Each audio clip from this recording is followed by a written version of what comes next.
Durante o pronunciamento ao vivo, o ex-deputado Coronel Tadeu, ao explicar a importância de se informar sobre política e participar da vida política do país, mostrou como a violência política na Venezuela deve servir de alerta para que os brasileiros percebam também o que está ocorrendo em seu próprio país. O ex-deputado relatou o caso de um brasileiro que foi do Maranhão a Buenos Aires de bicicleta para pedir asilo, por ter sido condenado pelo Supremo Tribunal Federal em meio aos processos políticos em que cidadãos são condenados sem individualização de condutas nem acesso ao devido processo legal. Coronel Tadeu disse: "Vou pegar o caso aqui desse rapaz que rodou até Buenos Aires, chegou em Buenos Aires e pediu asilo político. Ele pedalou quase 6.000 quilômetros, e foi pedir asilo na Argentina. O apelido dele é Gauchinho. Ele saiu de Bacabeira, no interior do Maranhão, Bacabeira, e foi até Buenos Aires pedalando uma bicicleta, fugindo do que poderia ser a sua prisão. Veja só o que acontece. Ele começou lá na BR-135 e chegou em Buenos Aires, onde pediu asilo político. O que será que ele fez? Ele foi condenado a 17 anos de prisão em regime fechado por ter participado dos atos do dia 8 de janeiro. Poucas horas depois dele chegar na Argentina, as autoridades reconheceram seu status de refugiado e reconheceram a perseguição judiciária. Coronel Tadeu explicou que estima-se que mais de 400 brasileiros já se encontram refugiados na Argentina, o que só foi possível graças à eleição do presidente Javier Milei. Ele questionou: "Imagina se na próxima eleição o Javier perde, ganha um presidente de esquerda aliado com o nosso presidente aqui e começa a perseguir, prender e extraditar os brasileiros. Eles vão parar na cadeia. É terrível." O ex-deputado alertou: "A gente precisa combater todo e qualquer tipo de ditadura." O ex-deputado apontou que na Venezuela o Tribunal Supremo daquele país declarou um resultado e questionou: "Será que a gente não consegue botar na cabeça que ali há um problema sério, crônico, que precisa ser resolvido? E como é que se resolve? Olha, a gente só resolve com a guerra. Nenhuma ditadura no mundo caiu que não fosse através de uma guerra. É uma guerra que tem que vir de fora para dentro, pode ter certeza absoluta. Tem que ser de fora para dentro para poder dar força ao povo venezuelano, lutar e depor o ditador." Coronel Tadeu lembrou que a Venezuela já foi uma das principais economias do mundo e se transformou na ditadura atual. Ele disse: "Hoje a pobreza e a miséria praticamente se espalham pelos 4 cantos da Venezuela. Lamentavelmente, o povo paga e paga caro pela sua omissão e às vezes pela sua covardia de não ter lutado na hora que precisava ter lutado. É terrível, mas tem que dizer isso claramente. A culpa é do povo. O que eu faço aqui é justamente alertar vocês para que a gente não entre nessa mesma rota, que a gente não entre nessa mesma ciranda, porque a cada dia está ficando complicado." A ditadura da toga segue firme. O Brasil tem hoje presos políticos, tribunais de exceção e jornais, parlamentares e influenciadores censurados. Em um inquérito administrativo no Tribunal Superior Eleitoral, o ministro Luiz Felipe Salomão, ex-corregedor do TSE, mandou confiscar a renda de sites e canais conservadores, como a Folha Política, com o aplauso e o respaldo dos ministros Luiz Roberto Barroso, Alexandre de Moraes e Edson Fachin. Todos os rendimentos de mais de 20 meses de trabalho do jornal estão sendo retidos sem justificativa jurídica. Anteriormente, a Folha Política teve sua sede invadida e todos os seus equipamentos apreendidos a mando do ministro Alexandre de Moraes. Mesmo assim, a equipe continuou trabalhando como sempre, de domingo a domingo, dia ou noite, para trazer informação sobre os 3 poderes e romper a espiral do silêncio imposta pela velha imprensa, levando informação de qualidade para todos os cidadãos e defendendo os valores, as pessoas e os fatos excluídos pelo mainstream, como o conservadorismo e as propostas de cidadãos e políticos de direita. Se você apoia o trabalho da Folha Política e pode ajudar a manter sua estrutura, cumprir seus compromissos financeiros e pagar seus colaboradores, doe qualquer valor à empresa Raposo Fernandes por meio do Pix, cujo QR Code está visível na tela, ou por meio do código ajude@folhapolitica.org. Caso não utilize Pix, há a opção de transferência bancária para a conta da empresa Raposo Fernandes, disponível na descrição deste vídeo e no comentário fixado no topo. Há mais de 10 anos, a Folha Política vem mostrando fatos da política brasileira, cobrindo eventos dos 3 poderes e dando voz a pessoas que o cartel midiático do país não quer mostrar. Pix ajude@folhapolitica.org. Assista! Bom, gente, tem uma outra notícia aqui que eu gostaria muito de falar com todos vocês, que é uma coisa que me preocupa, né, principalmente quando se trata do brasileiro. Quando eu falo para vocês que às vezes o brasileiro é um pouco preguiçoso, ele gosta de ver as coisas caírem do céu, né, e não se preocupa muito.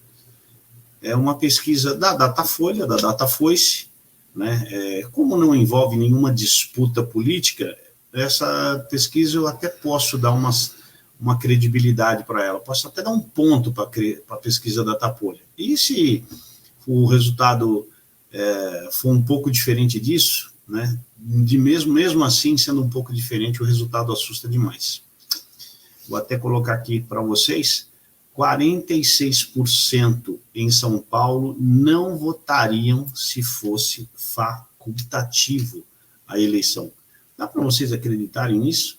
46%, ou seja, metade da população, não sei se é do município, se a pesquisa foi feita no município de São Paulo, ou se foi feita no estado de São Paulo, mas de qualquer forma o número é assustador. Quando eu falo em 46%, eu estou falando em quase 4 milhões de eleitores que não querem saber de eleição de jeito nenhum. Se eu falar do estado de São Paulo, então eu estou falando quase 15 milhões de pessoas. Isso me assusta? Claro que me assusta. Afinal de contas, são pessoas que praticamente abandonam o processo político, deixam a Deus dará e faz com que nós fiquemos à mercê, então, daquela política velha, daquela política antiga, que praticamente compra os seus votos e mandam esses eleitores para a urna votar em quem eles querem. Como é que a gente vai melhorar o país se a gente ainda tiver essa cultura?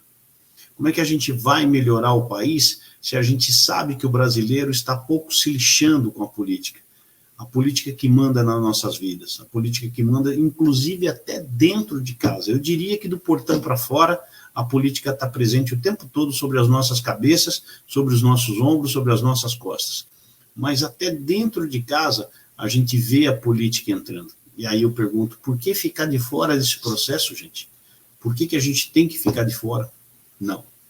Então, o trabalho que a gente faz aqui é justamente estimular cada vez mais, tentar ensinar um pouco de política para vocês e fazer com que vocês participem cada vez mais para que a gente não caminhe por uma ditadura, né? Apenas facilitando o caminho dessas pessoas mal intencionadas, que a gente sabe que nós temos por aí, apenas facilitando o caminho dessas pessoas para deixar que a ditadura entre nas nossas casas e passe a determinar tudo o que acontece na nossa vida, inclusive aquilo que você come. Presta bem atenção. Inclusive aquilo que você come. Acho que não é difícil você saber o que acontece ali em Pacaraima quando você vê os venezuelanos fugindo do seu país, porque lá eles vivem numa democracia e eles não gostam de democracia, os venezuelanos não gostam de democracia, então fogem da democracia para entrar num país como o Brasil. E eles atravessam aquela fronteira desnutridos, magros, abaixo do peso, porque não tem comida, porque o Estado não oferece condições mínimas de sobrevivência e vem viver aqui no Brasil, porque aqui, por pior que seja, ainda é bem melhor do que na Venezuela. Então, se você não quer entrar numa dessa, meu amigo, se você não quer entrar nessa nessa vida louca, maluca do que é uma ditadura, eu acho bom você, então, começar a se preocupar, vir para o nosso time aqui, vamos começar a debater, vamos começar a explicar para você que algumas coisas dependem apenas de uma decisão sua, que normalmente é dada no dia da eleição. E aquele dia que eu considero tão importante, você deveria participar, sendo vencedor ou sendo vitorioso. Afinal de contas, eleição não é loteria esportiva e muito menos Mega Sena ou Loto Fácil. Eleição é o momento onde você faz a escolha de uma pessoa que você se identifica com ela e ela possivelmente fará aquilo que você deseja, caso alcance um mandato. Eleição é simplesmente isso. E se você falar isso para as suas pessoas que acham que eleição é loteria e ele aceitar, parabéns, que é tudo isso que a gente precisa incutir aqui no Brasil. É tudo isso que a gente precisa ensinar para o povo brasileiro, não é mesmo? Então, esse resultado de 46%, gente, me assusta e me assusta demais. Tudo isso para a gente não deixar acontecer o que está acontecendo na Venezuela. Por exemplo, a Corte Interamericana deu 15 dias para a Venezuela prestar informações sobre a prisão de aliada de Maria Corina.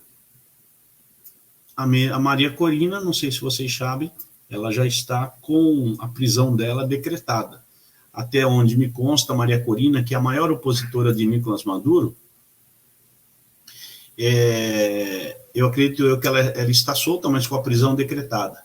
Agora, essa outra, Maria Oropesa, que é uma outra líder da oposição, ela tem 30 anos, né? Ela foi presa, ela está presa, e o que a gente faz com tudo isso por contestar as eleições na Venezuela? Tudo isso por contestar as eleições na Venezuela. Aí, gente, eu me pergunto, será que vocês não estão acompanhando esse caso da Venezuela? É um caso que a gente deveria acompanhar tão de perto, ver exatamente o que está acontecendo lá, para que a gente não permita que isso aconteça aqui. Nós tivemos fatos de prisões, mas não relativo às eleições. Um fato semelhante nós tivemos aqui no dia 8 de janeiro, né? E eu vou falar com todos vocês a respeito disso, né? Sobre o caso de um brasileiro que saiu do Maranhão, e foi se refugiar na Argentina. Ele foi de bicicleta, gente. Eu não sei se vocês sabem desse caso, vou até puxar o caso aqui para vocês verem.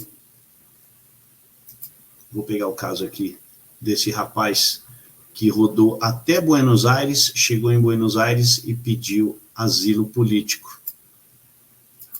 Ele pedalou quase 6.000 quilômetros. 6.000 quilômetros e foi pedir asilo na Argentina. O apelido dele é Gauchinho. Ele saiu de Bacabeira, no interior do Maranhão, Bacabeira, e foi até Buenos Aires pedalando uma bicicleta, fugindo do que poderia ser a sua prisão. Veja só o que acontece. Ele começou lá na BR-135 e chegou em Buenos Aires, onde pediu asilo político. Por que será que ele fez isso, hein? Porque ele foi condenado a 17 anos de prisão em regime fechado por ter participado dos atos do dia 8 de janeiro, gente. Poucas horas depois de ele chegar na Argentina, as autoridades reconheceram seu status de refugiado e colocaram lá perseguição judiciária. Hoje, só para vocês terem uma noção, gente, há uma estimativa que mais de 400 brasileiros fugiram para o território argentino. Pelo menos lá, por enquanto, eles estão seguros, enquanto tiver Javier Milei, como presidente da Argentina, que já disse que daria asilo político a todo brasileiro que pedisse o asilo e quisesse morar na Argentina. Enquanto o Javier Milei estiver lá, a gente vai conseguir fazer isso. Depois, vamos ver para onde. Imagina se, na próxima eleição, o Javier Milei perde ganha um presidente de esquerda, aliado com o nosso presidente aqui, e começa a perseguir e extraditar, prender e extraditar os brasileiros. Eles vão parar na cadeia. É terrível, né, gente? Dá para viver desse jeito? Claro que não. Não dá para viver desse jeito. Então, eu falo para todos vocês, a gente precisa combater todo e qualquer tipo de ditadura. No Brasil, a coisa não está fácil. A coisa não está longe de acontecer. Não está longe mesmo. Por isso que eu sempre faço esse alerta aqui para todos vocês, para vocês tomarem muito cuidado. Aí eu pergunto para todos vocês, que é justamente a matéria com que eu quero encerrar essa live de hoje, chamada Cereja do Bolo de hoje, eu pergunto, quem é que vai enfrentar o Tribunal Supremo da Venezuela? Será que alguém poderia me responder, gente? Será que vai ser a Corte Interamericana que requisitou todos os dados da eleição? Vocês acham que a Corte Interamericana tem autonomia para fazer alguma coisa em cima da Venezuela? Claro que não. Gente, a eleição de Nicolás Maduro já foi proclamada pela Corte Maior da Venezuela, pelo Tribunal Supremo da Venezuela. Já foi dito que Nicolás Maduro é o presidente. Ninguém mais tira isso dele. Pode fazer o que quiser. Infelizmente, não tem o que fazer. Nós vamos ter que engolir o Nicolás Maduro por mais 5 anos, porque, se eu não me engano, lá o mandato é de 5 anos. Nós vamos ter que engolir o povo venezuelano sofrendo. E, é claro, as nossas fronteiras vão estar sempre abertas para os venezuelanos, aqueles que conseguirem fugir de lá. Dizem que mais de 2 milhões de venezuelanos já entraram no Brasil e em outros países.